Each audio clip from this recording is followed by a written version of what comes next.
వందనాలు. Praise the Lord. Praise sir praise Lord sir. Praise Lord sir. Praise the Lord. Rajasekhar garu, Vijayaraj sir, Benny garu, దేవమ్మక్క garu, praise the Lord. Praise Lord. అందరికి వందనాలు sir. Conference లో ఉన్న ప్రియులందరికీ ప్రభుపేట వందనాలు తెలియజేస్తూ మనం ఉదయకాలపు ఆరాధన ప్రారంభించుకుందాం.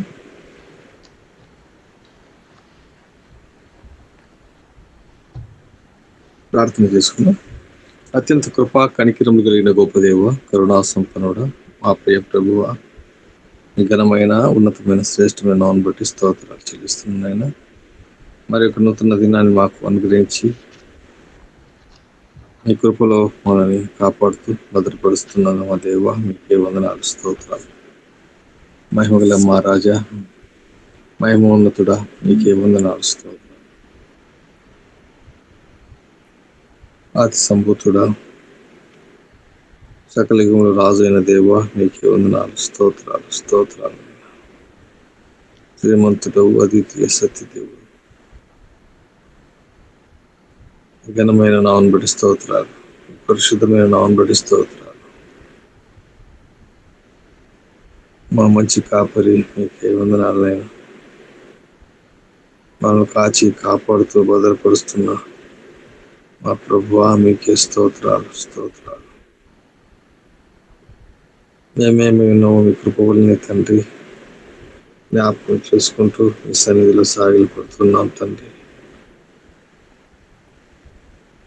వాళ్ళు కాచి కాపాడుతూ భద్రపరుస్తూ మీ రెక్కల కింద భద్రపరిచి కాపాడుతున్న మా తండ్రి, మీకే వందనాలు స్తోత్రాలు. నేను మనిషిని జ్ఞాపకం చేసుకుంటూ పడే పాటి వాడని మనల్ని జ్ఞాపకం చేసుకుని భద్రపరుస్తూ మా ఎడల మీ ప్రేమ ఎంతో ఉన్నతం ఉందని మరొకసారి జ్ఞాపకం చేసుకుంటున్నాం దేవా. తండ్రి తండ్రి అయిన దేవునిగా మా కొరకునైనా మీ కుమారుడు మా రక్షకుడు యేసుక్రీస్తును లోకానికి పంపించి మా ఎడల మీరు చేసిన శిలువ కార్యాన్ని బట్టి జ్ఞాపకం చేసుకుంటూ మాకు నిత్యము తోడుగా ఉంటూ భద్రపరుస్తూ పరిశుద్ధాత్మ సహాయకరంగా మీరు అనుగ్రహించిన దేవా, మీకే స్తోత్రాలు. మా మంచి కాపరి అని యేసయ్యా, మీకే స్తోత్రాలు చెల్లిస్తూ ఈ విధంగా తండ్రి వేకునే లేచి మీ సన్నిధికి రావడానికి కలిసి తండ్రి ఆయా ప్రాంతాల్లో ఉన్న సాధనం ద్వారా కృతజ్ఞతాస్తులు చెల్లిస్తూ మీ సన్నిధిలో సాగిలపడుతూ ఆరాధించడానికి ఇచ్చిన భాగ్యాన్ని బట్టి వందనాలు స్తోత్రాలు తండ్రి. మా ఎడల మీరు చేసిన ప్రతి మేళను మరొక కృతజ్ఞత కలిగి మీ సన్నిధిలో తండ్రి ఈ విధంగా సాగిలపడటానికి ఆరాధించడానికి ప్రభువా, మీరు చేసిన మేళను ఉపకారం మరొక కృతజ్ఞత కలిగిన వారంగా మా జీవితంలో తండ్రి మీకు తండ్రి విధేయత కలిగి జీవించడానికి ప్రభువా, మీరు చేసిన మేళను మరొక మీ సన్నిధిలో సాగిలు పడుతున్నాం. మీ సన్నిధిలో తండ్రి ఈ విధంగా కృతజ్ఞతాస్తులు చెల్లిస్తున్నాం తండ్రి. మా పిల్లలందరిని బట్టి ఏకొనే లేచి మీ సన్నిధికి రావటానికి కృతజ్ఞత కలిగిన వారంగా తండ్రి ఆరాధించడానికి తండ్రి మీ సన్నిధిలో సాగిలు పడుతున్నాం. పాటలు వాక్యమందును తండ్రి మీ సన్నిధి, మీ ప్రసన్నత మాకు మీరు అనుగ్రహించి నడిపిస్తున్నందుకు వందనములు స్తోత్రములు చెల్లిస్తూ కార్యక్రమం అంతా మీరే ఉండి మీరే మహింపదమని మా ప్రభువును మా రక్షకుడిని యేసుక్రీస్తు నామమున స్తుతించి ఆరాధిస్తున్నాం తండ్రి. ఆమేన్. సమయంలో మరి పాట పాడుతూ ముందుకు సాగుదాం. మరి సహోదరి ఉషారాణిక గారు పాట పాడతారు.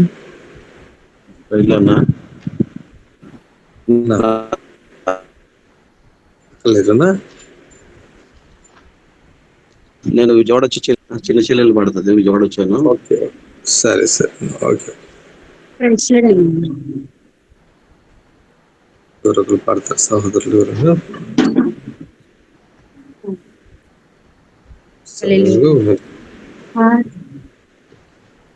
ఆశ్రయమా ఆధారమా నీవే నా యేసయ్యా, నా దుర్గమా నా శైలమా నీవే నా యేసయ్యా. ఆశ్రయమా ఆధారమా నీవే నా యేసయ్యా, నా దుర్గమా నా శైలమా నీవే నా యేసయ్యా. నిన్ను విడచి నేనుండలేను, క్షణమైనా నే బ్రతుకలేను. నిన్ను విడచి నేనుండలేను, క్షణమైనా నే బ్రతుకలేను. ఆశ్రయమా ఆధారమా నీవే నా యేసయ్యా, నా దుర్గమా నా శైలమా నీవే నా యేసయ్యా. కష్టకాలములో నన్ను కృంగదీసినను, అరణ్య రోదనలు నన్ను ఆవరించినను. కష్టకాలములో నన్ను కృంగదీసినను, అరణ్య రోదనలు నన్ను ఆవరించినను. నా వెంటి నీవుండినావు, నీ కృపను చూపించినావు. నా వెంటి నీవుండినావు, నీ కృపను చూపించినావు. ఆశ్రయమా ఆధారమా నీవే నా యేసయ్యా, నా దుర్గమా నా శైలమా నీవే నా యేసయ్యా. భక్తిహీనులు నాపై పొర్లి పడినాను, శత్రు సైన్యము నన్ను చుట్టుముట్టినను. భక్తిహీనులు నాపై పొర్లి పడినాను, శత్రు సైన్యము నన్ను చుట్టుముట్టినను. నా వెంటి నీవుండినావు, కాపాడి రక్షించినావు. నా వెంటి నీవుండినావు, కాపాడి రక్షించినావు. ఆశ్రయమా ఆధారమా నీవే నా యేసయ్యా, నా దుర్గమా నా శైలమా నీవే నా యేసయ్యా. మరణ పాశములో నన్ను చుట్టుకొనగాను, బంధు స్నేహితులు నన్ను బాధ పెట్టినను. మరణ పాశములు నన్ను చుట్టుకొనగాను, బంధు స్నేహితులు నన్ను బాధ పెట్టినను. నా వెంటి నీవుండినావు, కాపాడి దీవించినావు. నా వెంటి నీవుండినావు, కాపాడి దయ చూపినావు. ఆశ్రయమా ఆధారమా నీవే నా యేసయ్యా, నా దుర్గమా నా శైలమా నీవే నా యేసయ్యా. ఆశ్రయమా ఆధారమా నీవే నా యేసయ్యా, నా దుర్గమా నా శైలమా నీవే నా యేసయ్యా. నిన్ను విడచి నేనుండలేను, క్షణమైనా నే బ్రతుకలేను. నేను విడచి నేనుండలేను, క్షీణమైనా నీ బ్రతుకలేను. ఆశ్రయ ఆధారమా నీవే నా యేసయ్యా, నా దుర్గమా నా శైలమా నీవే నా యేసయ్యా. ఆశ్రయమా ఆధారమా నీవే నా యేసయ్యా, నా దుర్గమా నా శైలమా నీవే నా యేసయ్యా. హల్లెలూయా. Praise Lord. ప్రైజ్ లార్డ్ అమ్మా, దేవుని స్తోత్రం. అమ్మా మీ పేరమ్మా? ప్రైజ్ చెల్లి గారమ్మా? అవునండి. అమ్మా సార్, దేవుని స్తోత్రం. చక్కని పాట పాడి దేవుని నామమున మహిమపరిచిన సహోదరికి చెప్పేట వందనాలు. మరి సమయంలో నిర్గమకాండము 11వ అధ్యాయాన్ని చదువుకుందాం. నిర్గమకాండం 11వ అధ్యాయాన్ని.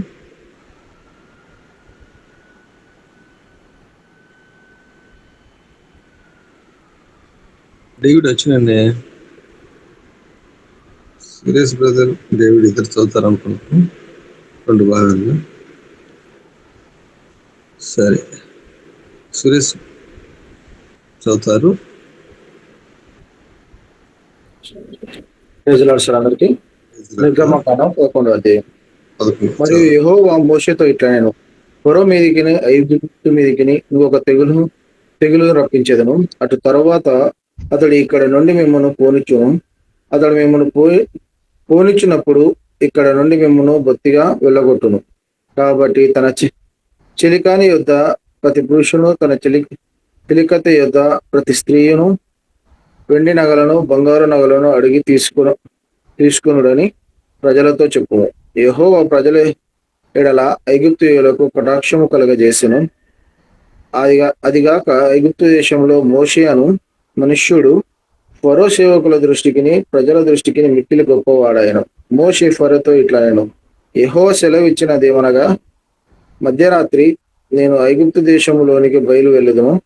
అప్పుడు సింహాసనం మీద కూర్చున్న ఫరో తొలిపిల్ల మొదలుకొని తిరగలి విసురుదాసి తొలిపిల్ల వరకు ఐగుప్తు దేశమందలి తొలిపిల్లలందరూ చచ్చెదరు.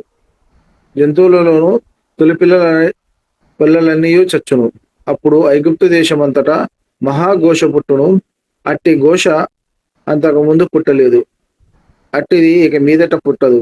యెహోవా ఐగుప్తీయులను ఇశ్రాయేలులను వేరుపరచునని మీకు తెలియజబడినట్లు అవి మనుషుల మీద గాని జంతువుల మీద గాని ఇజ్రాయేలులో ఎవరి మీదనైనాను ఒక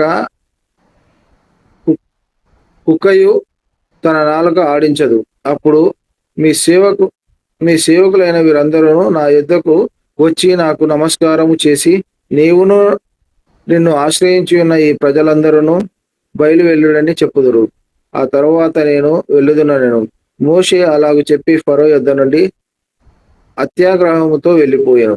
అప్పుడు యెహోవా ఐగుప్తు దేశములో నా మహత్కార్యములు విస్తారమగునట్లు ఫరో మీ మాట వినుడని మోషేతో చెప్పాను. మోషే అహరోనుల ఫరో ఎదుట ఈ మహత్కార్యములను చేసిరి. ఆయనను యెహోవా ఫరో హృదయమును కఠిన పరపగా అతడు తన దేశములో నుండి ఇజ్రాయేలును పోనీయుడాయను. దేవుని పరిశుద్ధాత్మ. Thank you sir. Praise God. దేవుని స్తోత్రములు. ఈ సమయంలో వాక్యాన్ని దైవజనులు వాక్యం అందిస్తారు. వాక్య నిమిత్తమై ప్రార్థన చేసుకున్నాం. వాక్య నిమిత్తమై ఫిలిప్పన్న గారు వాక్య నిమిత్తమై ప్రార్థన చేస్తారు.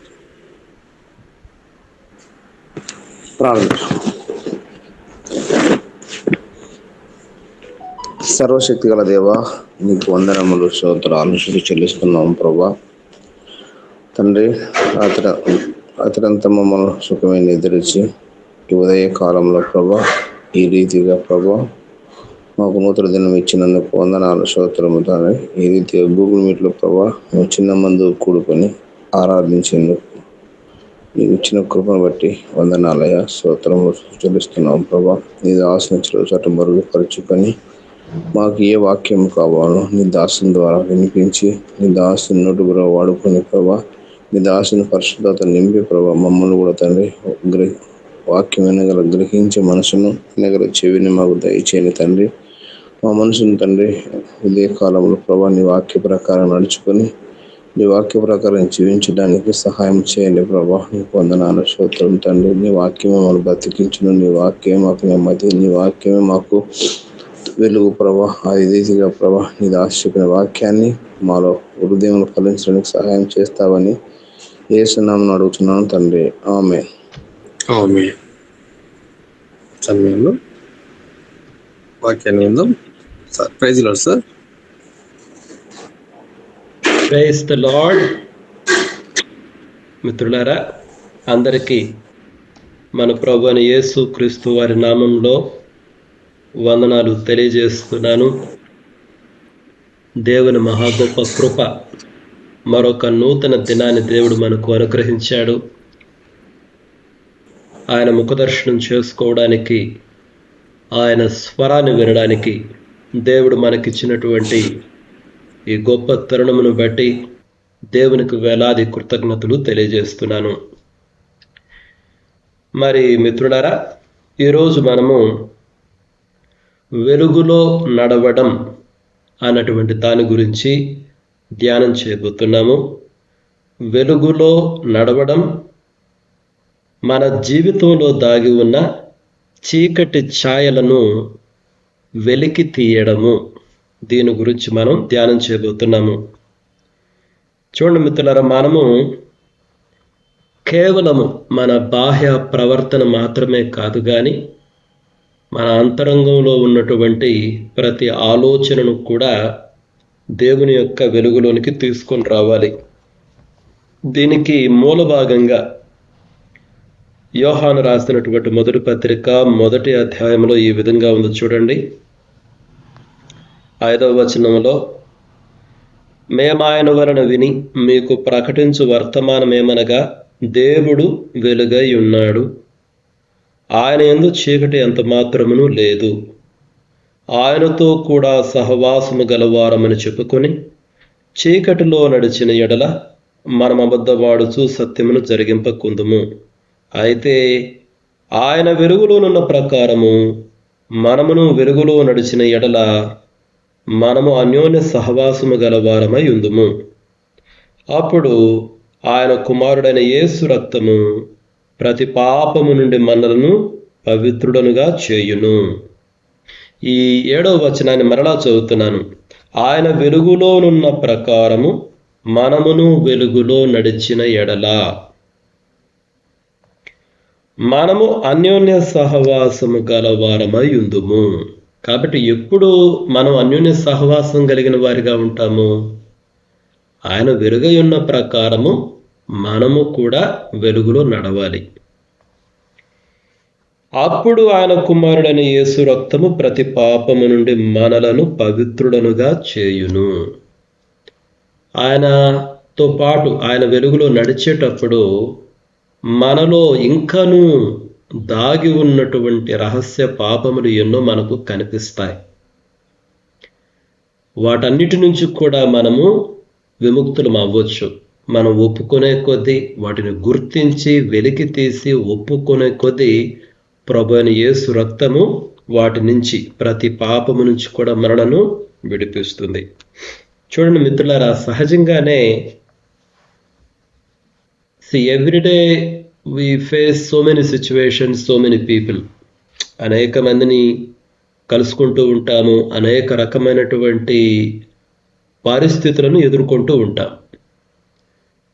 మనకు తెలియకుండానే మనలో కోపము, లేకపోతే మత్సరము, లేకపోతే ఫ్రస్ట్రేషన్ కానివ్వండి, విసుగు, వీటితో పాటు ఇంకనూ భయంకరమైన విషయాలు, మోహపు చూపు, లేకపోతే మన నోటితోటి మనకు తెలియకుండానే చెడ్డ మాటలు మాట్లాడము, ఇటువంటివన్నీ జరుగుతూ ఉంటాయి. ఎందుకంటే మనం ఈ లోకంలో ఉన్నాము, రకరకాల పరిస్థితులను ఎదుర్కొంటున్నాము, రకరకాల ప్రాంతాలలో పనిచేస్తున్నాము, మనుషులతో కలిసి ఉన్నాం కాబట్టి ఇటువంటివి జరుగుతూనే ఉంటాయి. అయితే మనము ప్రతిరోజు కూడా దేవుని వెలుగులో నడవాలి. ప్రతిరోజు ఆయన వెలుగులో నడుస్తూ ఉంటే ప్రతిరోజు కూడా ఈ శుద్ధీకరణ అన్నటువంటిది అవసరం.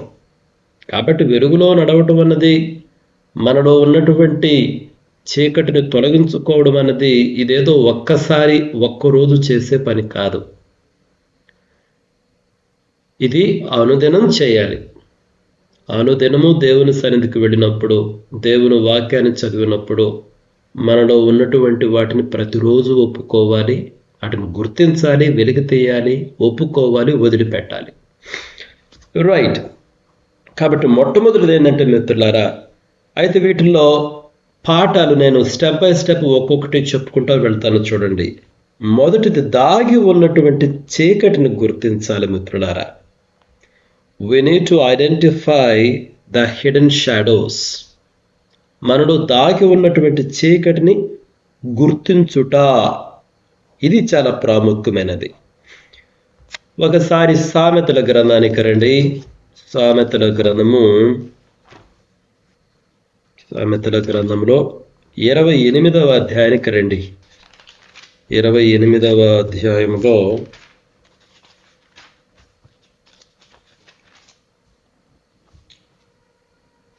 13వ వచనం చదువుతున్నాను. సామెతల గ్రంథము 28వ అధ్యాయము 13వ వచనం. అతిక్రమములను దాచిపెట్టువాడు వర్ధిల్లడు, వాటిని ఒప్పుకొని విడిచిపెట్టువాడు కనికరము పొందును. చూసారా, అతిక్రమములను దాచిపెట్టువాడు వర్ధిల్లడు అంటే ఫస్ట్ థింగ్ ఏంటి, అసలు మొట్టమొదటి ఇప్పుడు దాచిపెట్టుట అన్నటువంటిది ఎప్పుడు జరుగుతుంది? మొదట అసలు నువ్వు ఐడెంటిఫై చేయాలి, గుర్తించాలి, నాలో పలానా లోపము ఉన్నదని. నాలో పలానా లోపము ఉన్నది అని అసలు గుర్తించలేకపోతే మనము ఇక ఒప్పుకోవడము, దాచిపెట్టడము ఇటువంటి ఎక్కడ జరుగుతాయి? ఒక్కొక్కసారి నేను గమనిస్తుంటాను కదా, మన పరిశీలనే సరైన విధంగా ఉండదు. మన పరిశీలన అంటే మనల్ని మనం పరీక్షించుకోవడం, మన గురించి మనము విశ్లేషించుకోవాలి. ప్రతి మనిషి కూడా ప్రతి సందర్భంలో మన గురించి మనము విశ్లేషించుకోవాలి. ఉదాహరణకి నేనే గమనిస్తుంటాను నా వ్యక్తిగత జీవితంలో, బికాస్ బై ప్రొఫెషన్ నేను ఒక టీచర్ను కాబట్టి, అంటే ఒక ఇంజనీరింగ్ కాలేజీలో పనిచేస్తున్నాను కాబట్టి ఒక్కోసారి పిల్లల పైన కోపపడతాను. పిల్లల పైన కోపపడ్డప్పుడు నన్ను నేను విశ్లేషణ చేసుకోవాలి. తర్వాత మరుసటి క్షణంలోనైనా విశ్లేషణ చేసుకోవాలి, లేకపోతే కోప్పడే ఆ సమయంలోనే దేవుడు మనతో మాట్లాడుతూ ఉంటాడు. ఈ విధంగా నేను అనుకుంటూ ఉంటాను. ధనరాజ్ చూడు, వాళ్ళు పిల్లలు. ఇంకొకటి, ఉదయం నుంచి సాయంత్రం వరకు క్లాస్ రూమ్లోనే కూర్చొని ఉండాలి. అది చాలా కష్టమైన విషయం. అందులో మన ఇండియన్ ఎడ్యుకేషన్లో ఉదయం 10కి కాలేజీకి పోతే క్లాసులు ప్రారంభమైతే సాయంత్రం 5 గంటల దాకా పిల్లలు క్లాసులో ఉండాలి. అది చాలా కష్టమైనటువంటి విషయము. మూడో విషయము, ఒక్కొక్కసారి మనం చెప్పే పాఠాలు కూడా అట్లానే ఉంటాయి, పిల్లలంతా ఉత్తేజపరిచే విధంగా ఉండవు. ఎంతసేపు ఒక మనిషి వాళ్ళ బ్రెయిన్ని పాఠాల్లో పెట్టి వినగలరు? ఆలోచించండి. ఒక మనిషి కెపాసిటీ ఒక 45 నిమిషాలు మాత్రమే. అటువంటిది నువ్వు ఉదయం 10 గంటల నుంచి సాయంత్రం 5 గంటల దాకా మన ఎడ్యుకేషన్, మన విద్యా వ్యవస్థ వాళ్ళని అట్లే కూర్చోబెట్టాయి. అంత మాత్రమే కాదు, వాళ్ళ యవ్వనస్తులు వాళ్ళు ఒక 60 మంది 70 మంది 80 మంది క్లాసులోనే ఉన్నారు. ప్రక్కన కూర్చుంటే మాట్లాడుకోవడం సహజం. కాబట్టి ఒక్కొక్కసారి మనం నోట్స్ చెప్తే రాసుకోకపోవడం సహజం, వినకపోవడం సహజం, పక్కనోళ్ళతో మాట్లాడటం సహజం. ఇవన్నీ సహజమైన విషయాలు. కాబట్టి నువ్వు కోప్పడినా దాని మీద అంత ఎక్కువ దృష్టి పెట్టని అవసరం లేదు. వాళ్ళు మాట్లాడుకోవడానికి కొంత స్పేస్ ఇవ్వాలి, వాళ్ళు రాసుకోవడానికి రాసుకోకపోవడానికి కూడా కొంత స్పేస్ ఇవ్వాలి. కొంత స్పేస్ ఇవ్వడం అంటే కొంత వదిలిపెట్టాలి, నువ్వు వాళ్ళకు కొంత ఫ్రీడమ్ ఇవ్వాలి. అంతేగాని 100% వాళ్ళు నీకు నచ్చినట్టు ఉండాలంటే అది అసాధ్యం. రెండోది, నువ్వు కోప్పడేటప్పుడు కూడా అంత విస్తారంగా కోప్పడాల్సిన అవసరమే లేదు. ఒక మాట అట్లా గద్దించుకు వదిలేయి, దాని మీద ఫోకస్ పెట్టకు. ఎందుకంటే it is an everyday affair.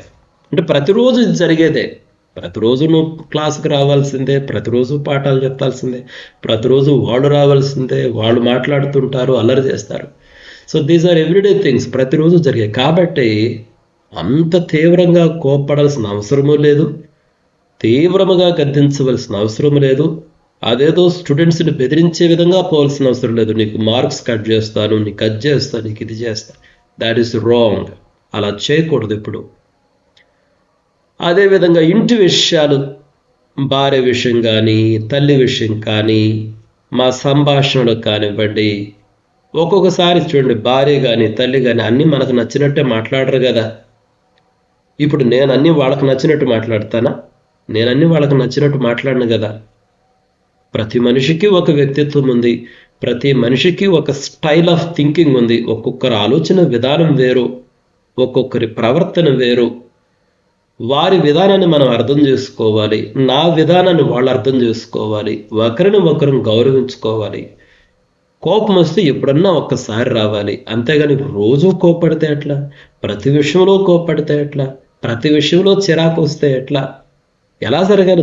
దినాలు ఎలా ముందుకు పోవాలి? You understand? వీటిని అంటే ఇది విశ్లేషణ. మిత్రులారా, ప్రతి మనిషి కూడా చక్కటి విశ్లేషణ చేసుకోవాలి. ఈ విశ్లేషణలో లోపం అనేది ఉంటే మాత్రం తీవ్రమైనటువంటి పరిణామాలు ఉంటాయి. నేనే రైటు, నేను చేసే తప్పు అన్న తలంపులో ఉంటే మాత్రము చాలా నష్టపోతాము. మనలో ఉన్నటువంటి లోపాలని గుర్తించటంలో చాలా ఎఫెక్ట్గా ఉండాలి. అదే కదా యేసుక్రీస్తు ప్రభువారు అనేది. నీ కంటిలో దూలాలు ఉన్నాయి, నువ్వేమో పోయి ఎదుటివారి కంటిలో ఉన్నటువంటి నలుసుదేయాలనుకుంటున్నావు. ఏంటి యేసుక్రీస్తు ప్రభువారు చెప్తుంది?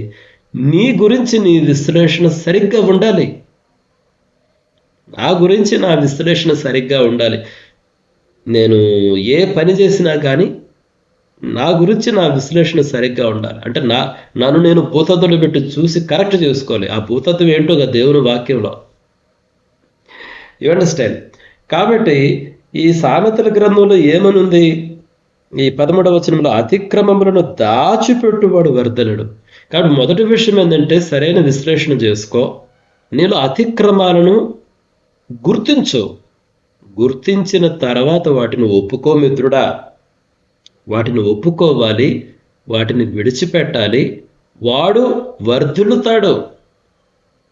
నీ ఒక భర్తగా కానీ ఒక భార్యగా నువ్వు వర్ధులుతావు, లేకపోతే ఒక తండ్రిగా, ఒక తల్లిగా, లేదా ఒక ఉపాధ్యాయురాలిగా, లేకపోతే ఒక పరిచారకునిగా, పరిచారకురాలిగా మనం వర్ధిల్లాలి అంటే మొట్టమొదట ఎప్పుడు కూడా మనల్ని మనం పరీక్షించుకోవాలి, మనల్ని మనం ప్రశ్నించుకోవాలి. ఎదుటి వారికి వాళ్ళని గౌరవించాలి. వాళ్ళ వ్యక్తిత్వము, వాళ్ళ ఆశలు, వాళ్ళ మాట తీరు, వాళ్ళ స్టైల్ ఒకటి ఉంటుంది, మనం గౌరవించాలి.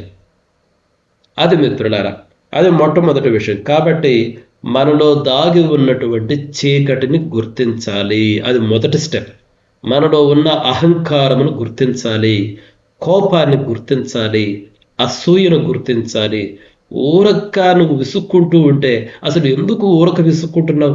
ఊరికి నీకు ఎందుకు కోపం వస్తుంది, ఎందుకు విసుగు వస్తుంది? ఆలోచన చేసుకోవాలి. కాబట్టి మనలో దాగి ఉన్నటువంటి చీకటిని గుర్తించాలి మొట్టమొదటి. అది ఫస్ట్ స్టెప్ మిత్రుడారా. 2, చీకటిని గుర్తించుకున్న తర్వాత దేవుని వెలుగునకు మనల్ని మనం అప్పగించుకోవాలి. చూడండి, దేవుని వాక్యం అనేది అద్దం లాంటిది. ఇప్పుడు ఉదాహరణకి ఈ మెసేజ్ చూడండి, ఉదయాన్నే మనకు రోజు సహవాసం ఉంది కదా. నేను వాక్యం సిద్ధపడిన తర్వాత ఒక 5 నిమిషాల సమయము టకటకా వెళ్ళేసి షేవింగ్ చేసుకొని, తలదూకొని, ముఖానికి పౌడర్ పూసుకొని, ఎందుకంటే కెమెరా రికార్డింగ్ ఉంది కదా, నేను ఒక చిన్న మొబైల్ ఫోన్ పెట్టుకుంటా, దాంట్లో రికార్డ్ చేస్తుంటా. ఎందుకంటే వీటిని వీడియోస్ని పోస్ట్ చేస్తే తర్వాత మనకు ఉపయోగపడతాయి కదా. మరి దానికి బాగా కనిపించాలి అనే ఉద్దేశంతో బాగా రెడీ అవుతా. అందుకని ఉదయాన్నే రాత్రిపూట వీలైతే ఒక అద్దము ఒక దువ్వెన అందుబాటులో పెట్టుకుంటా. అద్దం ఎంత ఇంపార్టెంటో, దువ్వెన ఎంత ఇంపార్టెంటో, అవునా కదా? అంటే దేవుని వాక్యం కూడా మిత్రులారా అంతే. ప్రతిరోజు, అందుకని మీరు గమనించారా, ప్రతిరోజు మనం బైబిల్ స్టడీ ప్రారంభించినప్పుడు నేను ఒక మాట అంటాను, నీ ముఖ దర్శనం చేసుకోవడానికి, నీ స్వరాన్ని వినడానికి. ఆయన ముఖ దర్శనంలో, ఆయన స్వరంలో మన ముఖాలు కనిపిస్తాయి, మన జీవితాలు కనిపిస్తాయి, మనల్ని మనం సరిచేసుకోవచ్చు.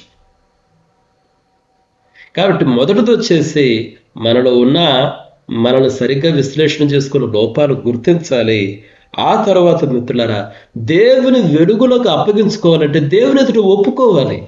దేవుని వాక్యం అనే అర్థంలో మన జీవితం స్పష్టంగా కనిపిస్తున్నప్పుడు సరి చేసుకోవాలి. మనం ఈసారి ఎలా సరి చేసుకోవాలి? మొదట దేవునితో మాట్లాడాలి. ప్రభువా, నాలో ఈ విధంగా కోపం ఉంది, నాలో ఈ విధంగా ఫ్రస్ట్రేషన్ ఉంది, నాలో ఈ విధంగా అసంతృప్తి ఉంది, నాలో ఈ విధంగా ఇతరులను అంగీకరించలేకపోవుట అన్న స్వభావం ఉన్నది, బలాత్కార స్వభావము నాలో ఉన్నది. ఈ రకంగా మాట్లాడాలి, దేవునితో ఒప్పుకోవాలి. మిత్రులారా, మన నోటితో ఒప్పుకోవడం చాలా మంచి విషయం అన్నటువంటి విషయాన్ని మనం గమనించాలి. ఎందుకంటే ఆ విధంగా ఒప్పుకుంటున్నప్పుడు దేవుని యొక్క వెలుగులో దేవుడు మనకు మార్గం చూపిస్తాడు. అదే కదా మనందరికీ సుపరిచితమైనటువంటి వాక్యము కీర్తనల గ్రంథంలో. మీ అందరికీ 119వ అధ్యాయానికి రండి. కీర్తనల గ్రంథము 119వ అధ్యాయంలో 105వ వచనము, నీ వాక్యము నా పాదములకు దీపము, నా త్రోవకు వెలుగునై ఉన్నది. అంటే ఏంటా మాటలు? నా పాదాల కంటే కేవలం పాదాలకేనా? నా త్రోవ కంటే కేవలం దారికేనా? కాదు. అంటే నెక్స్ట్ నేనేం చేయాలి అన్నది నాకు చెప్తుంది దేవుని వాక్యం. నాలో కోపం ఉంది, నేనేం చేయాలి? నాలో పగ ఉన్నది, నేనేం చేయాలి? భర్త మీద కోపం ఉన్నది, భార్య మీద కోపం ఉన్నది, అమ్మ మీద కోపం ఉన్నది, లేకపోతే ప్రొఫెషన్లో పనిచేసే చోట ఆఫీసులో కోపం ఉన్నది, లేదా పరిచయలో కోపం ఉంది. ఏం చేయాలి? ఎలా నన్ను నేను సరిచేసుకోవాలి అన్నది దేవుని వాక్యంలో దేవుడు మనకు తెలియజేస్తాడు ఆయన చెంతకు వెళ్ళినప్పుడు. కాబట్టి అదే దాని అర్థమైతే, నీ వాక్యము నా పాదములకు దీపం అంటే అదేదో కేవలము ఒక కష్టకాలములోనో, ఒక వ్యాధిలోనో, ఒక బాధలోనో అప్పుడు మాత్రమే వాక్యం నాకు దారి చూపిస్తుంది అనుకుంటే పొరపాటు. ప్రతి దినము మనలో ఉన్నటువంటి లోపాలను చూపిస్తూ మనం ఏం చేయాలి అన్నది వాక్యం మనకు చెప్తుంది మిత్రులారా. కాబట్టి దేవుని వాక్యము నా పాదములకు దీపము, నా మార్గములకు అది వెలుగు అంటే అదనమాట, ఎవ్రీడే లైఫ్. కాబట్టి దేవుని వెలుగులకు అప్పగించుకోవాలంటే ఆయన వాక్యం మనకు చెప్పినట్టు చేయాలి. యేసుక్రీస్తు ప్రభువు ఏం చెప్పారు? నీకు ఎవరితోనన్నా నీకు విభేదం ఉంది, నువ్వు వెంటనే వెళ్ళి సెటిల్ చేసుకో. So that is the solution. అంతేగా నువ్వు దాచే కొద్దీ నీకు ప్రమాదం. అది మిత్రులారా, నువ్వు వెంటనే సెటిల్ చేసుకో. భార్యతో కోపం ఉన్నది, అమ్మతో కోపం ఉన్నది, లేకపోతే భర్తతో కోపం ఉన్నది, వెంటనే సెటిల్ చేసుకో. పిల్లలతో కోపం ఉన్నది, వెంటనే సెటిల్ చేసుకో. దానికి విరుగుడు యాక్షన్ చేయి. నీ ప్రేమను వ్యక్తపరచు. వాళ్ళను నువ్వు ప్రేమిస్తున్నావని, వాళ్ళ గురించి జాగ్రత్త వహిస్తావని, వాళ్ళ సంతోషం నీకు చాలా ప్రధానమైన విషయం నువ్వు తెలియజేయి. అది దేవుని వాక్య విధానం మిత్రులారా. కాబట్టి రెండవ దేవుని వాక్యమునకు మనం అప్పగించుకోవడం అంటే అదనమాట. అంటే కేవలం ఇప్పుడు అర్థం చూసుకున్నప్పుడు అరే నాకు హెయిర్ స్టైల్ బాగాలేదనుకుంటే వెంటనే దూకోవాలి. హెయిర్ స్టైల్ బాగలేదు, ఏం పర్వాలేదు అనుకుని వెళ్ళిపోతే ఇంకెందుకు ఉపయోగం? అర్థంలో చూసుకోవడం వల్ల ఉపయోగం ఏంటి? అదేవిధంగా దేవుని వాక్యపు వెలుగులో మనం కనిపించినప్పుడు ఆ వెలుగులోకి అప్పగించుకోవాలి. అప్పగించుకోవడం అంటే అర్థం ఏంటి? ఆ వెలుగు చెప్పింది అంగీకరించి సరిచేసుకోవాలి మిత్రులారా. కాబట్టి అది రెండవ విషయము. మూడవ విషయం ఏంటంటే, మనము కేవలం మనలో ఉన్నటువంటి తప్పును గుర్తించి కేవలం బాధపడితే సరిపోదు. నిజమైన పశ్చాత్తాపం ఏంటి? ఇప్పుడు యూదా ఇస్కరియోతు ఉన్నాడు, యేసుక్రీస్తు ప్రభువారిని పట్టించారు. పట్టించిన తర్వాత బాధపడలేదా? బాధపడ్డాడు. యూదా ఇస్కరియోతు కూడా బాధపడ్డాడు యేసుక్రీస్తు ప్రభువారిని పట్టించినందుకు. అయితే అతడు చేయనటువంటిది ఏంటంటే అతడు బాధపడి పోయి ఊరేసుకొని చచ్చిపోయాడు, అంతేగాని దేవుని పాద సన్నిధికి రాలేదు. కాబట్టి అందుకని అది నిజమైన పశ్చాత్తాపం కాదు. పశ్చాత్తాపం అంటే కేవలం బాధపడటం కాదు, ఏడవడం కాదు. పశ్చాత్తాపం అంటే లోపాన్ని గుర్తించి బాధపడి దేవుని సన్నిధికి రావటం. దేవా నాకు సహాయము చెయ్యి అని మిత్రులారా. అందుకనే పౌలు గారు కొరింథీయులకు రాసినటువంటి పత్రికలో ఒక చక్కటి మాట రాస్తారు చూడండి. పౌలు గారు కొరింథీయులకు రాసినటువంటి 2వ పత్రికలో 7వ అధ్యాయానికి రండి. 10వ వచనం. దైవ చిత్తానుసారమైన దుఃఖము రక్షణార్థమైన మారు మనస్సును కలుగు చేయను. రక్షణార్థమైన మారు మనసు ఏదంట కలుగు చేసేది? దైవ చిత్తానుసారమైన దుఃఖము. నిన్నటి దినాన్ని మనం చూసాం కదా. నిన్నటి దినాన దుఃఖపడు వారు ధనిలో వారు ఓదార్చబడుతురు. దాని అర్థం ఏంటో చెప్పాము. దుఃఖపడువారు ధనులు అంటే ఇంట్లో టీవీ లేదని దుఃఖపడితే దేవుడు నాకు టీవీ ఇస్తాడు. ఇంట్లో నాకు కారు లేదని బాధపడితే దేవుడు నాకు కారు ఇస్తాడు. ఇంట్లో నాకు బంగారం లేదని బాధపడితే దేవుడు నాకు బంగారం ఇస్తాడు. ఇదా దేవుడు ఓదార్చడం? ఇదా ఇక్కడ మాట్లాడే దుఃఖం? కాదు. దేవుని చిత్తానుసారమైన దుఃఖం. అది రక్షణార్థమైనటువంటి మారు మనసునకు దారి తీస్తుంది. కాబట్టి దేని విషయం మనం దుఃఖపడాలి? దేవుని చిత్తానుసారంగా మనం బాధపడినప్పుడు ఆయన తప్పకుండా మనల్ని ఆదరిస్తాడు. అందుకని అయితే లోక సంబంధమైన దుఃఖం మరణం కలుగు చేయను. కాబట్టి వెలుగులో నడిచేవాళ్ళు ఎవరైనా సరే, వెలుగులో నడిచేవాళ్ళు నువ్వు ఫలానా లోపాన్ని నీలో గుర్తించి దాన్ని సరిచేసుకోవడానికి ఇష్టపడినప్పుడు దేవుని దగ్గరకు రావాలి, దేవుని విధానంలోనికి రావాలి. అంతేగాని నీ సొంత విధానంలో నాకు బాధ కలిగింది, నేను చేసింది తప్పు అని తెలిసింది అని చెప్పి నీ సొంత విధానంలో కరెక్ట్ చేసుకోవడానికి ప్రయత్నం చేస్తే అది దేవుని విధానం కాదు. దేవుని విధానంలోకి రా, అది నీకు శ్రేయస్కరము, నీవు వర్ధిల్లుతావు. కాబట్టి దేవుని చిత్తానుసారంగా కరెక్ట్ చేసుకో. మన సొంత తలంపులు. చాలామంది అంటారు అంటే కొంతమంది వాళ్ళు చేసే తప్పులు కూడా ఏ విధంగా సమర్థించుకుంటారు. ఇప్పుడు దేవుడు క్షమించండి అంటే ఎలా చెప్పాడు? ఎలా క్షమించాలి? నేను నిన్ను క్షమిస్తున్నాను, అయితే ఇంక నీ ముఖం నాకు చూపించుకో, ఇక నుంచి నీ ముఖం నాకు చూపించుకోపో.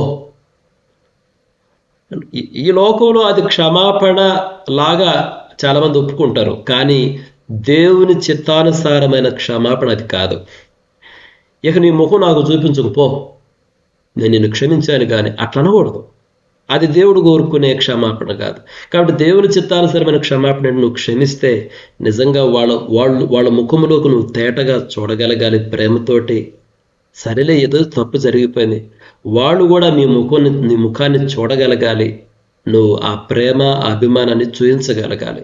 అది దేవుని చిత్తానుసారంగా, అది రక్షణార్థమైనటువంటి మారు మనసు. అది వాళ్ళకి ఎదుటి వాళ్ళకి నువ్వు నిజంగా నువ్వు ప్రేమించిన విధానం చూసి వాళ్ళు మారొచ్చు, మారే అవకాశం ఉంది కదా. అయ్యో నేను ఈ తప్పు చేసినా కానీ వీళ్ళు నన్ను క్షమించారే. నేను ఒకసారి చెప్తాను చూడు. ఒకసారి ఒక ప్రాంతంలో నా అటెండర్ కాదు, వేరే వ్యక్తి అటెండర్, వేరే ఆఫీసర్ అటెండరు, ఆయన క్యాంటీన్లోకి వెళ్ళి నా అకౌంట్లో ఆయన అన్ని తింటున్నాడు, తాగుతున్నాడు, నా అకౌంట్లో రాస్తున్నాడు. ఎందుకు ఆ క్యాంటీన్లో పనిచేసే ఆ యజమానురాలకు అనుమానం వచ్చింది. అనుమానం వచ్చి నాకు కాల్ చేసింది, సార్ ఇలా మీరు చెప్పారా తినమని తాగమని, ఈయన ఆల్మోస్ట్ ఇలా చేస్తున్నాడు ఎవ్రీడే అన్నప్పుడు, లేదే నేను అసలు చెప్పడం లేదు, నేను అసలు ఆయన ఎప్పుడు పంపించను కదా, నాకు ఏదైనా టీ తీసుకురావాలన్నా అతను నేను పంపించను కదా అన్నప్పుడు ఆవిడ చెప్పింది. నేను వెంటనే ఆలోచన చేశాను, నేనైతే హెచ్చరించాలి, తప్పకుండా హెచ్చరించాలి, కానీ హెచ్చరించే ముందు ఒక ఆలోచన కూడా చేసుకున్నా. చూడు, తిన్నాడు, తింటాన్ని కూడా తింటలో తప్పే, కానీ ఆశపడ్డాడు, తిన్నాడు. దానికి ఏమీ సీరియస్ ఇష్యూ కాదు. కానీ నేను కానీ దాన్ని తీసుకుని పోయి మేనేజ్మెంట్కి చెప్పి ఇతను ఇట్లా చేశాడంటే, ఇప్పుడు నిన్న కూడా నా దగ్గరికి కొంతమంది వచ్చారు, కొంతమంది ఆడపిల్లలు. యాక్చువల్గా గర్ల్స్, నేను వాళ్ళ క్లాసుకి కూడా వెళ్ళను, కానీ వాళ్ళు ఎందుకో క్లాసులో వాళ్ళకు జరుగుతున్న కొన్ని ఇబ్బందులు, ఆ గర్ల్స్ అందరూ వాళ్ళు ఒక పర్టికులర్ లెక్చరర్ ద్వారా చాలా ఇబ్బంది పడుతున్నారు. ఈ లెక్చరర్ వెళ్ళి వాళ్ళ సెల్ ఫోన్స్ తీసుకొని సెల్ ఫోన్స్ అన్లాక్ చేపించి ఏమి చూస్తున్నారు, ఎవరికి మెసేజ్ చేస్తున్నారు, ఎవరికి అసలు అవన్నీ అనవసరం. ఒక ఫ్యాకల్టీకి ఏం అవసరం అట్లా గర్ల్స్ కానీ బాయ్స్ కానీ వాళ్ళ సెల్ ఫోన్స్లోకి చూడడం అన్నది అవసరం లేదు. నువ్వేం చేయాలంటే, నువ్వు సెల్ ఫోన్ ఉపయోగించొద్దు అని నువ్వు చెప్పొచ్చు, వాళ్ళు సెల్ ఫోన్ ఉపయోగిస్తే దాన్ని తీసుకోవచ్చు. అంతేగాని సెల్ ఫోన్లోకి వెళ్ళి పాస్వర్డ్స్ ఓపెన్ చేసి చూడాల్సిన అవసరం లేదు. అయితే ఆ గర్ల్స్ వచ్చినప్పుడు వాళ్ళు ఒక మాట అన్నారు, సార్ మీరు ఇతన్ని తీసేయండి ఉద్యోగంలో నుంచి, మీరు చెప్పి అప్పుడు అసలు మాకు సమస్య ఉండదు, మేము హ్యాపీగా కాలేజీకి వస్తామంటే నేను అన్నానమ్మా, త్వరపడి ఒకరి కడుపు మీద కొట్టొద్దు. అతను తను తాను పోషించుకుంటున్నాడు, తన కుటుంబాన్ని కూడా పోషించుకుంటున్నాడు. ఏదో ఒక పొరపాటు జరిగిందని చెప్పి వెంటనే అతను కడుపు మీద కొట్టాలి అన్న అటువంటి పని మనం చేయకూడదు ఎప్పుడు. అర్థమైంది కదా? కాబట్టి అంటే దేవుని విధానంలోనికి వచ్చినప్పుడు ఒక విషయాన్ని ఎలా హ్యాండిల్ చేయాలి అన్నది చాలా డిఫరెంట్గా ఉంటుంది. రైట్, అది ఒక్కొక్కసారి మనం సొంతగా అనుకుంటే తీసేద్దాంలే ఇంకా అతను ఉద్యోగంలో నుంచి, లేదా ఈ అటెండర్ ఈ విధంగా తిన్నాడు కదా మనం చెప్దాంలే పైన మేనేజ్మెంట్కి అనుకుంటే పొరపాటు. చేయకూడదు, అలా చేయకూడదు. మనం గద్దించాలి. గద్దించినప్పటికీ ఆ గద్దింపులో దేవుని స్వభావం ఎరిగి ప్రవర్తించాలి. ఇవి ప్రాక్టికల్గా మనం లైఫ్లో ఎదుర్కొనే విషయాలు మిత్రులారా. కాబట్టి రక్షణార్థమైన మారు మనస్సు కలిగే విధంగా, అది ఎవరికి, నాకైనా కానీ ఎదుటివారికి కానీ, అంటే ఆ మాటలో అర్థం ఏంటంటే, దేవుడు తన కార్యం చేసే విధంగా మనము మన తప్పులను మనం దిద్దుకోవాలి, లేదా ఎదుటివారి తప్పులను కూడా దిద్దాలి. అంటే దేవునికి మార్గం కలిగించాలి. We need to create space for God. అంతేగా నా పగ తీరాలి, నా కక్ష తీరాలి, నా కోపమంతా ఈరోజు తీర్చుకోవాలి, సింహంలాగా పడాలి, చీల్చి చెండాడాలి, అది మంచి పద్ధతి కానే కాదు. అది దేవుని స్వభావం కానే కాదు మిత్రులారా. కోపం ఉంటుంది, ఒక్కొక్కసారి చాలా కోపం వస్తుంది, చెప్పలేని కోపం వస్తుంది, విపరీతంగా అరుస్తాను. కానీ కొన్ని క్షణాల్లో వెంటనే సెటిల్ అయిపోయారే, నేను తప్పు చేశానని తెలుసుకొని పోయి సెటిల్ చేసుకోవాలి, ఆదరించాలి. వెంటనే ఆదరించకపోతే ఏమైతే, వెంటనే సైతానుడు దొరుకుతాడు. సైతానుడికి అవకాశం ఇవ్వకూడదు. నువ్వు కోపడినా వెంటనే సెటిల్ చేసేసుకో. లేదంటే నువ్వు కోపడ్డలా, పోనీలే రేపు మాట్లాడతాలే, ఎల్లుండి మాట్లాడతాలే, ఒక వారం తర్వాత మాట్లాడతానులే అంటే ఈ వారంలో సైతానుడు ఎన్ని పనులు చేస్తాడు. సైతానుడికి మనం అవకాశం ఇవ్వకూడదు మిత్రులారా. Please understand. తర్వాత ఇంకొకటి, కాబట్టి నేను 3 విషయాలు చెప్పాను చూడండి. మొట్టమొదటిదేమో మనలో దాగి ఉన్నటువంటి చీకటిని మనం గుర్తించాలి, మన లోపాలని. రెండోదేమో దేవుని దగ్గరకు వచ్చి ఒప్పుకోవాలి, ఆయన వెలుగునకు మనల్ని మనం అప్పగించుకోవాలి. అంటే నా తప్పు నేను వదిలిపెడతాను, నువ్వు ఎట్లా కోరుకుంటావో అట్లానే చేస్తాను ఒప్పుకోవాలి. మూడోది, అది రక్షణార్థమైన మారు మనసునకు దారి తీసే విధంగా ఉండాలి, అందులో నిజాయితీ ఉండాలి. మనం సరిచేసుకునే విధానంలో దేవుని విధానాన్ని సరిచేసుకోవాలి. అంతేగాని నా విధానం కాదు, నీ విధానం కాదు. నా విధానం నీ విధానం ఎందుకు వద్దంటున్నానంటే, దేవుని విధానాలు చాలా గొప్పగా ఉంటాయి. ఆకాశాలు భూమికి పైకి ఎంత ఎత్తుగా ఉన్నాయో దేవుని విధానాలు అంత గొప్పగా ఉంటాయి. కాబట్టి మిత్రులారా, అది 4వది ఏంటంటే సహవాసంలో పారదర్శకత ఉండాలి. సహవాసం అంటే కేవలం ఇది నేను చర్చ అంటం లేదు. కుటుంబం కూడా ఒక సహవాసమే. చూడండి, భార్య, పిల్లలు, భర్త, ఇది ఒక సహవాసం. అమ్మ నాన్నతో కలిసి ఉండటం ఒక సహవాసం. స్నేహితులు కాలేజీలో ఉన్నారు, అక్కడ ఒక సహవాసం. లేకపోతే ఇప్పుడు మన పరిచర్య, ప్రతిరోజు ఉదయం మనం కలుస్తున్నాం, ఇందులో ఇదొక సహవాసం. పారదర్శకత ఉండాలి, ట్రాన్స్పరెన్సీ ఉండాలి. చూడండి, యాకోబు రాసిన పత్రికలో భక్తుడైన యాకోబు ఒక చక్కటి మాట రాశాడు. చూడండి, యాకోబు రాసినటువంటి పత్రిక 5వ అధ్యాయము 16వ వచనము. మీ పాపములను ఒకరితోనొకడు ఒప్పుకొనుడి, మీరు స్వస్థత పొందినట్లు ఒకరి కొరకు ఒకడు ప్రార్థన చేయుడి. నీతిమంతుని విజ్ఞాపన మనఃపూర్వకమైనదై బహుబలము గలదై ఉండను. ఇది ఎక్కడ ప్రారంభమైంది? 16వ వచనం. ఇప్పుడు నీతిమంతుని విజ్ఞాపన మనఃపూర్వకమైనదై, కేవలం ఇది విజ్ఞాపన కాదు, మనఃపూర్వకమైనదై బహుబలము గలదై ఉండును. అయితే ఇది ఎక్కడ ప్రారంభమైంది? మీ పాపములను ఒకనితో ఒకను ఒప్పుకొనుడి. అది అక్కడ పారదర్శకత. దాని అర్థం ఏంటంటే నువ్వేంటి అన్నది స్పష్టంగా తెలియాలి ఎదుటి వాళ్ళకి, ఎదుటి వాళ్ళు ఏంటన్నది కూడా స్పష్టంగా ఉండాలి.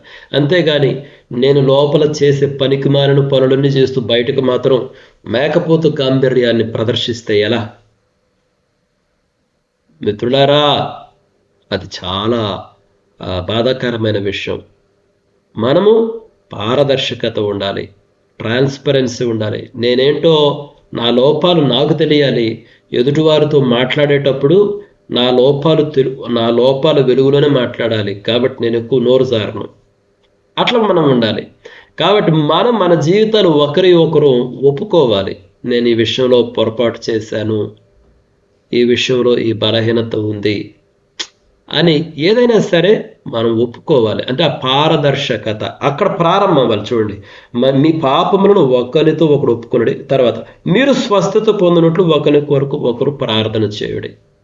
అప్పుడు నెక్స్ట్ వస్తుంది స్వస్థత, తర్వాత వస్తుంది ప్రార్థన, తర్వాత వస్తుంది స్వస్థత. ఎప్పుడు వస్తుందంటే, అందుకని దాని వివరణ, దాని ఒక మాటలో ఏమని చెప్పాడు ఆ లాస్ట్ లైన్లో? నీతిమంతుని విజ్ఞాపన మనఃపూర్వకమైనదై బహుబలము గలదై ఉండను.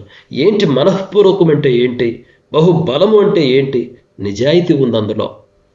నువ్వు నీ గురించి మాట్లాడేటప్పుడు నీకు నిజాయితీ ఉంది, నీ ప్రార్థనలో నిజాయితీ ఉంది, నీ ప్రార్థనలో నిజమైనటువంటి ట్రాన్స్పరెన్సీ ఉందన్నమాట. ట్రాన్స్పరెన్సీ అంటే కొన్ని ప్రాంతాలకు పోతే కొన్ని చోట్ల నీళ్లు ఎలా ఉంటాయి తెలుసా? కాలువలో పైనుంచి మనం చూస్తే అడుగు క్లియర్గా కనిపిస్తుంటుంది, ఒక చిన్న పిన్నిస్ వేసినా కూడా కనిపిస్తూ ఉంటుంది. అంటే ఇప్పుడు మన హృదయం కూడా అంతే. మన హృదయం బయట వాళ్ళకి కనపడదు కదా, హృదయంలో ఏముందో. కానీ అదే దేవుడు చెప్తుంది, నీ హృదయం కూడా ఒక నీటిలో, కొన్నిసార్లు నీటిలో పైనుంచి చూస్తే అడుగు భాగం ఎంత స్పష్టంగా కనిపిస్తుందో నువ్వు కూడా అంత స్పష్టంగా తెలియాలి. అది ఎదుటి వాళ్ళకి ఇష్టమైనా కావచ్చు, ఇష్టం కాకపోయినా అది వేరే విషయం. ఉదాహరణకి, పలానా విషయం నాకు ఇష్టం లేదు, పలానా విషయం నాకు ఇష్టం లేదు. నేను నిన్నటి దినాన్ని ఎవరితోనో మాట్లాడుతూ ఉన్నాను. నేను చెప్పాను, నన్ను ఎవరైనా కానీ ఎక్కడ పడితే అక్కడికి రమ్మంటే నేను రాను. చూడండి, ఎందుకంటే ఇప్పుడు నా వయసు వచ్చిపోయి 49 నుంచి 50 సంవత్సరాలు వస్తుంది. ఒక డిగ్నిటీ ఉంది, నాకున్న సమయం కూడా తక్కువ. ఇప్పుడు నేను ఏదో 18లోనో 20 సంవత్సరాల్లో ఉంటే ఇంకా నేను చాలా సంవత్సరాలు బ్రతుకుతాను అనుకొని ఎలా పడితే అలా సమయం ఉపయోగించవచ్చు. అందుకని సామెతల గ్రంథంలో ఒక మాట ఉంటుంది, నీ బావిలోని జలములు వీధుల్లో పారదగున, నీ బావిలో నీళ్లు వీధుల్లో పారదగున. అది నీ కొరకు ఉండాలి కదా, నీ కొరకే కదా. ఇప్పుడు బయట వాళ్ళకి అవసరమైతే ఒక గ్లాసు నీళ్ళు ఇవ్వాలి, కానీ నా బావిలో ఉన్న నీళ్ళన్నీ వీధుల్లో పారనిస్తే ఎట్లా? అందరూ వచ్చి తాగితే నాకుండవు, చివరికి నాకు నా కుటుంబానికి ఉండవు. అంటే ఏంటి ఈ జలాలు? నాకెంత సమయం ఉంది, నాకెంత శక్తి ఉంది. నాకున్న సమయం తక్కువ, నాకున్న శక్తి కూడా తక్కువ. సాయంత్రం ఇంటికి వచ్చేసరికి మన తోటకూర కాడ వేలాడినట్టు వేలాడబడిపోయి ఉంటా. కాబట్టి నాకెంత శక్తి ఉంది, నాకెంత సమయం ఉందో ఆలోచన చేయండి. కాబట్టి నేను ప్రతి చోటకు పోగలనా? పోలేను. నాకు క్లారిటీ ఉండాలి, నేను దేనికి పోవాలి, దేనికి పోకూడదు, నాకెంత సమయం ఉంది. ఇప్పుడు ఉదాహరణకి నేను ఉన్నాను, రోజు ఉదయం వాక్యం చెప్పాలి. వాక్యం చెప్పిన తర్వాత దీన్ని వీడియోలు చేయాలి. వీడియోలు చేయాలంటే నాకు కనీసం గంట పైన సమయం పట్టిద్ది, ఎందుకు రిలీజ్ చేయాలి కదా. దీనితో పాటు కాలేజీకి వెళ్ళాలి, పిల్లలకు పాఠాలు చెప్పాలి, పొద్దున్న నుంచి సాయంత్రం కాలేజీలో ఉండాలి. దీనితో పాటు కాన్ఫరెన్స్కి సిద్ధపడాలి. ఏప్రిల్ 11 కాన్ఫరెన్స్ వస్తుంది. దాంతోపాటు ఈసారి కాన్ఫరెన్స్కి దేవుడు అనుగ్రహిస్తే ఈ కాన్ఫరెన్స్లో చెప్పే విషయాలను ఒక పుస్తక రూపంలో రిలీజ్ చేయాలని చెప్పి నేను పుస్తకాన్ని కూడా రాయటం ప్రారంభించాను. దానికి కొంత సమయం ఉండాలి. ఇదిగాక నా కుటుంబానికి సమయం ఉండాలా? ఇదిగాక నాకు తినడానికి, తాగడానికి, నిద్రపోవడానికి సమయం ఉండాలా? ఇవి కాక మళ్ళీ అక్కడక్కడ పరిచర్యలు, నూతన పరిచర్య అని, లేకపోతే గురువారం బైబిల్ స్టడీస్, ఆదివారం బైబిల్ స్టడీ, మళ్ళీ శుక్రవారం బైబిల్ స్టడీ. ఆలోచన చేయండి, ఒక మనిషికి ఎంత సమయం ఉంటుంది, ఎంత శక్తి ఉంటుంది. కాబట్టి నాకు క్లారిటీ ఉండాలి. నేను పోను అంటే నన్ను ఒకరు పిలిచినప్పుడు నేను రానని చెప్పాను, స్పష్టంగా ప్రేమతో చెప్పాను, నేను రాలేను, క్షమించండి. ఎందుకంటే నాకున్న సమయం నాకే చాలు. ఎప్పుడైనా ఒక గ్లాసు నీళ్ళైతే ఇయ్యగలను. ఎప్పుడన్నా ఒకసారి వచ్చి వాక్యం చెప్తాను. ఇప్పుడు కొంతమంది ఉన్నారు, నన్ను రెగ్యులర్ కలుస్తున్నారు. వాళ్ళు ఎవరో మరి ఎక్కడో ఒక గ్రూప్ ఉందంట, పాస్టర్స్ ప్రతి శనివారం సెకండ్ సాటర్డే కలుస్తాను సార్, నేను మీటింగ్స్ పెడతాను, రమ్మని చెప్పి 3 నెలల నుంచి అడుగుతున్నాడు. చెప్పాను, ఇట్లా ఏప్రిల్ 11 ఉందండి, ఏప్రిల్ 11 వాళ్ళు రమ్మని చెప్పండి, అయిన తర్వాత నేను వస్తాను తప్పకుండా. ఏప్రిల్ 11 తర్వాత నేను వస్తాను, అప్పుడు ఒకసారి మాట్లాడతాను. ఒకప్పుడైతే పరిగెత్తుకుని పోయేది, ఎప్పుడు 20 సంవత్సరాలు, అప్పుడు ఎవరు పిలిచేవాళ్ళు లేరులండి పరిగెత్తుకుని పోవటానికి, మనం వెంటబడిపోయేవాళ్ళం. కానీ ఇప్పుడు నా వయసు వచ్చిపోయి 50 సంవత్సరాలండి. నాకంటూ ఒక వ్యక్తిత్వం డెవలప్ అయింది, ఒక డిగ్నిటీ డెవలప్ అయింది, నాకంటూ ఒక పని డెవలప్ అయింది, ఒక ప్రణాళిక ఉంది. ఒక 9 మాసాలు మోసిన తర్వాత గర్భంలో శిశువు పూర్తిగా ఎదిగిన తర్వాత ఒక రూపం వస్తుంది కదా, అట్లా నాకు ఇప్పుడు ఒక రూపం ఉంది. నేను పరిగెత్తలేను అటు ఇటు. No, I know what I have to do. నాకున్న సమయం నాకు తెలుసు, నాకున్న శక్తి నాకు తెలుసు. వాటి వరకే నా బావి జలాలు ఎంతవరకు ఉండాలో అంతే. నా బావిలో నీళ్లు వీధులు నేను పారనివ్వను. I don't want to do that. ఎందుకు పారనివ్వకూడదని కాదు, నా బావిలో ఉన్న నీళ్లు కొంచెమే, జనాలకి ఇవ్వకూడదని కాదు, నా బావిలో ఉన్న నీళ్లు కొంచెమే. అదే కదా పౌలు గారు అన్నది. అసలు నడిపించు నానావా పాటలో మాసిలామణి గారు రాస్తారు, ఎంత అద్భుతంగా రాశారు. నాకు ఎగ్జాక్ట్ గుర్తులేదు. ప్రపంచ నటనలలో నేను విద్వాంసుడినయ్యాను, అన్నిట్లో విద్వాంసుడినయ్యాను, కానీ చివరకు ఫలహీనుడనయ్యాను. నేను అన్నీ సూపరే, నేను అద్భుతమైన బోధకుడిని, నేను అద్భుతమైన పాటగాడిని, అద్భుతమైన మ్యూజిషియన్ని, అద్భుతమైన మార్కులు వచ్చే నాకు ఉద్యోగం, అన్నిట్లో నేను నంబర్ 1 ప్రపంచ నటనలలో నేర్పరిని నేను. కానీ ఫలాలు చూస్తే శూన్యం. ఎందుకు? అన్నిటికీ పెట్టినావు, అన్నిటి వెంట పరిగెత్తినావు, అన్నిటి కొరకు నీ సమయాన్ని నీ శక్తిని పెట్టావు, చివరకు నువ్వు పెట్టాల్సిన దానికి నువ్వు పెట్టలా. కాబట్టి మిత్రులారా, అంటే you need to know where you need to spend your time మిత్రులారా. మరి నేను దీంట్లోకి ఎందుకు పోయాను? పారదర్శకత. నన్ను పిలిచినప్పుడు కొన్ని నేను రాలేను, క్షమించండి.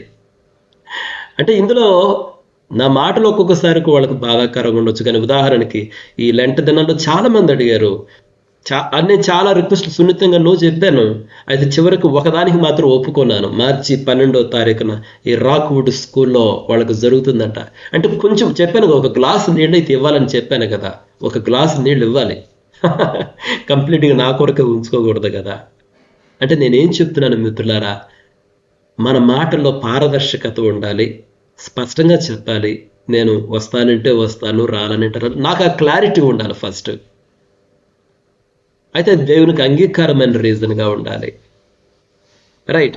కాబట్టి నేను చాలా విషయాలు చెప్తూ ఇంకా చాలా మంది యేసుక్రీస్తు ప్రభువారు బోధలు, అపోస్తుల బోధలు, వీటి గురించి ఏం చెప్పారు. కాబట్టి నేనేం చెప్పానో ఒకసారి సమరించి ముగిస్తాను. మొట్టమొదటి మిత్రులారా, వెలుగులో నడవాలి.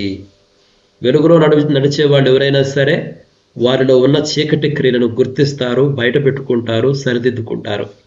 అందులో మొట్టమొదటిది అసలు గుర్తించాలి, నాలో చీకటిని గుర్తించాలి. 2, దేవుని ఎదుటికి వెళ్ళి ఒప్పుకోవాలి, దాన్ని ఆ తప్పును ఒప్పుకోవాలి. ఒప్పుకోవడమే కాదు, వెలుగేంటో తెలుసుకుని దాన్ని అంగీకరించాలి మిత్రులారా. అది కాబట్టి అయితే మనం ఒప్పుకునే ప్రక్రియలో దేవునికి మార్గం సిద్ధం చేయాలి. దేవుని విధానంలో దేవుడు పనిచేసే విధంగా మనల్ని సరి చేసుకోవాలి. ఆ తర్వాత పారదర్శకత ఉండాలి మన జీవితంలో. కాబట్టి ఆ వచనం, మనం చదివిన వచనం ఏమనుంది? ఆయన వెలుగులో ఉన్న ప్రకారము మనమును వెలుగులో నడిచిన యెడల మనము ఒకరితోనొకరు సహవాసము గలవారమై ఉందుము. అది చూసారా, సహవాసం, అది పారదర్శకత. ఎప్పుడు ఆయన వెలుగులో ఉన్నట్టు మనం కూడా వెలుగులో నడవాలి. కాబట్టి మనం అనేక విషయాలు డిస్కస్ చేసాము. వీటన్నిటి గురించి ఒకసారి ఆలోచన చేయండి. మన జీవితాలను వెలుగుతో నింపుకుందాము, దేవునితో సహవాసం కలిగి ఉందాము. ఈ కొద్ది మాటలు దేవుడు మన హృదయాల్లో ఫలించలాగిన తన కృపను అనుగ్రహించాలని కోరుకుంటూ ముగిస్తున్నాను. May God bless each one of you. Thank you. Praise God. దేవుని స్తోత్రములు. ప్రార్థన విన్నపాలు ఏమైనా ఉంటే తెలియపరచండి ప్రియులారా. విధంగా మనం ప్రార్థన చేస్తున్న అంశాలతో పాటు 10th క్లాస్ ఎగ్జామ్స్ కూడా ఉన్నాయి. ఇంటర్మీడియట్ రాస్తున్న బిడ్డలు ఉన్నారు. అలాగే పరిచయ విషయంలో కూడా మీటింగ్స్ బట్టి కూడా జ్ఞాపకం చూసుకోనండి. సమయంలో ప్రార్థన నడిపించడానికి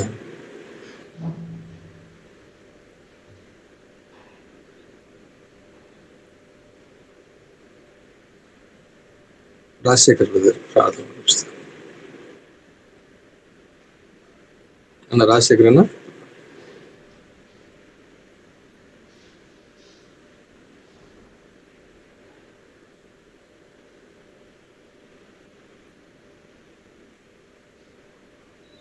సరే, మరి సహోదరు జనార్దన్ బ్రదర్ ప్రార్థన నడిపిస్తారు. ప్రార్థన చేసుకున్నాం. పరిశుద్ధుడా, మహోన్నతుడా, మహాగణుడమైన మా ప్రియ పరలోకమందున మా తండ్రి, మీకు వేల వందనాలు, స్తుతులు, స్తోత్రం చెల్లించడం నాయన. గొప్ప దేవుడు, గొప్ప తండ్రి నాయన. గడిచిన కాలం అంతే మమ్మల్ని కాచి కాపాడిన ప్రభా, ఇదిగో తండ్రి మరెక్కువ దినం ప్రభా, ఉదయకాలాన్ని నీ సన్నిధిలో మేమందరం ఈ విధంగా కలుసుకున్నటకు నాయన మీరు ఇచ్చిన ఈ భాగ్యం బట్టి ప్రభా మిమ్మల్ని స్తుతిస్తున్నాం తండ్రి. మరి ముఖ్యంగా ప్రభా, మీరు నాయన మీ దాసుని ద్వారా తండ్రి అనేక సత్యములను తండ్రి వెలుగుపరుస్తూ తండ్రి ప్రభా, వెలుగులో మమ్మల్ని నడవమడి చెబుతున్న విధానాన్ని బట్టి ప్రభా, మీరు చేస్తున్నాం సహాయాన్ని బట్టి ప్రభా మిమ్మల్ని స్తుతిస్తున్నాం తండ్రి. గొప్ప దేవ తండ్రి, మేము వెలుగులో నడవని ఎడల ప్రభా మిమ్మల్ని అబద్ధికులుగా చేస్తూ ఉన్న సత్యమును తండ్రి మీరు తెలియపరుస్తున్నారు ప్రభా. అయినా తండ్రి నీ వాక్యం బట్టి ప్రభా మేము నమ్ముతూ ప్రభా నీతోనైనా నడువుటకు సహాయం దయచేయండి. నీ చిత్తంలో మమ్మల్ని ఫలింపచేయండి. అయినా ఈ కృప మాపై ఉంచమని నీ చిత్తంలో మమ్మల్ని నడిపించుకొని వేడుకొంచున్నాం తండ్రి. గొప్ప దేవ మీకే స్తుతులు స్తోత్రాలు చెల్లించున్నాం నాయన ప్రభా. తండ్రి మీరు మా జీవితాలు చేసిన అనేక మేలులను బట్టి తలంచుకొచ్చు ప్రభా మిమ్మల్ని స్తుతిస్తున్నామయ్యా.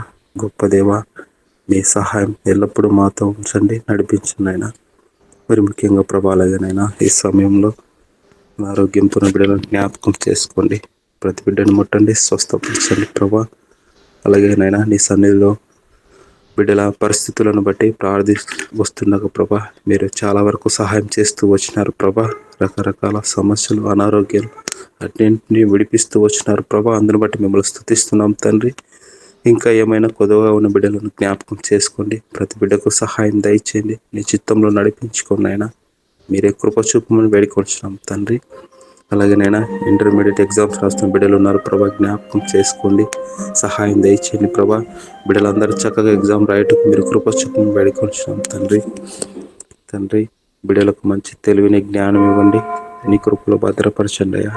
మీరే సహాయం దయచేయమని ప్రభా నేను వేడుకొంటున్నాం అయినా తండ్రి. సంవత్సరం ఉన్నాడు ప్రభా, 10th క్లాస్ ఎగ్జామ్ రాస్తున్నాడు ప్రభా. బిడ్డని జ్ఞాపకం చేసుకోండి, మంచి తెలివిని జ్ఞానం ఇవ్వండి ప్రభా.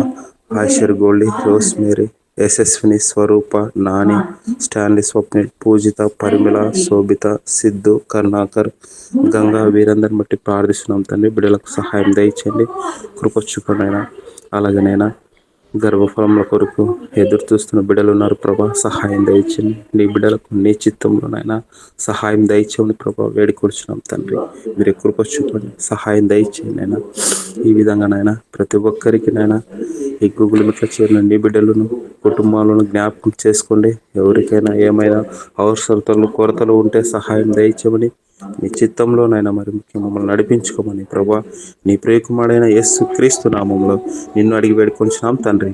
ఆమేన్. మన పరమ తండ్రి అయిన దేవుని ప్రేమయు, మన ప్రభును రక్షకుడైన యేసు క్రీస్తు వారి కృపయు, పరిశుద్ధాత్మని సహవాసం సకల పరిశుద్ధులకును ప్రత్యేకముగా ఈ ఉదయ కాలమున ఇక్కడ చేరిన ప్రతి ఒక్కరికి, వారి కుటుంబములకును, వారికి కలిగిన సమస్తమునకును సదాకాలము తోడయుండి నడిపించును గాక. ఆమేన్. ఆమేన్. ఆమేన్. ఆమేన్. అందరికీ వందనాలు. Praise the Lord. అందరికీ సపరేట్ వందనాలు. Praise the Lord. Praise the Lord. అందరికీ వందనాలు అన్న. అందరికీ వందనాలు. Praise the lord.